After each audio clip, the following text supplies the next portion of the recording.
महाराज जी, मेरा प्रश्न सिर्फ मेरा ही नहीं बल्कि देश के सभी जवानों का है। जब एक फौजी अपनी छुट्टी खत्म करके वापस ड्यूटी पे जाता है तब उसे घर की बहुत याद आती है। एक नन्ही सी बिटिया की आंखों के आंसू, पत्नी की तरसती हुई आंखें, माँ की खाली झोली। इसीलिए हम जैसे संत का सम्मान करते हैं ऐसे भारतीय सैनिक का सम्मान करते हैं कि कई कई महीनों तक वो अपने परिवार के वियोग में रहकर हमारे राष्ट्र की सेवा के लिए शरीर सुख की परवाह न करके और राष्ट्र के लिए ये अपने जीवन को पता नहीं दोबारा में आके बच्ची को गली लगा पाएंगे कि नहीं, कोई भरोसा है। अब कहां ड्यूटी लगा दी जाए और कहां से गोली आ जाए।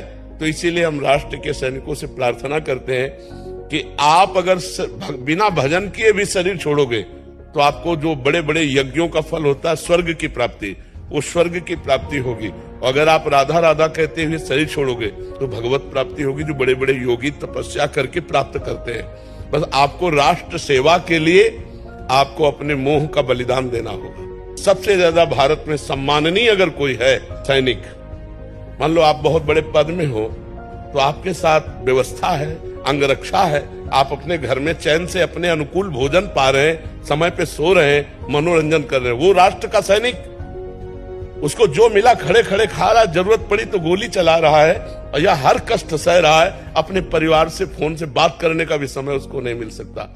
अगर युद्ध क्षेत्र में लगा तो बात करने का भी समय, और हो सकता है आखिरी उसका जीवन हो, इसलिए हम नमस्कार करते हैं, हम उसको सल्यूट करते हैं। जो भारत का आर्मी का जन है, चाहे वो वायु, चाहे वो जल, चाहे वो पृथ्वी का लड़ाकू हो, उसको हम सम्मान देते हैं। और यही बलिदान आपको तिरंगे पे लपेटने का सौभाग्य देता है। हर भारतवासी सल्यूट करता है, हर भारतवासी प्रणाम करता है हमारे सैनिक को। यही बलिदान जो आप छोटे छोटे बच्चों के आंसुओं को ना देखकर अपनी ड्यूटी पर लगे हुए हैं। आप नॉर्मल इंसान नहीं हो, आप राष्ट्र सैनिक हो, तो नॉर्मल की तरह बर्ताव भी नहीं होगा आपका सिंहवत बर्ताव होगा।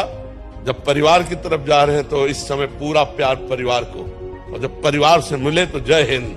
अब हम जानते भी नहीं, राष्ट्र के लिए हमारा जीवन समर्पित। ऐसे वीर बहादुर बनो तो लोक परलोक सब तुम्हारे हाथ में रहेगा। कोई साधारण बात नहीं है, आप राष्ट्र सैनिक हैं। कोई भी ऐसा नहीं है जो सैनिकों के द्वारा सुरक्षित ना हो। अगर आप वहां ना हो तो हम यहाँ भजन नहीं कर सकते, आप वहां कष्ट सह करके तो हम यहाँ चैन से रजाई में सो सकते हैं।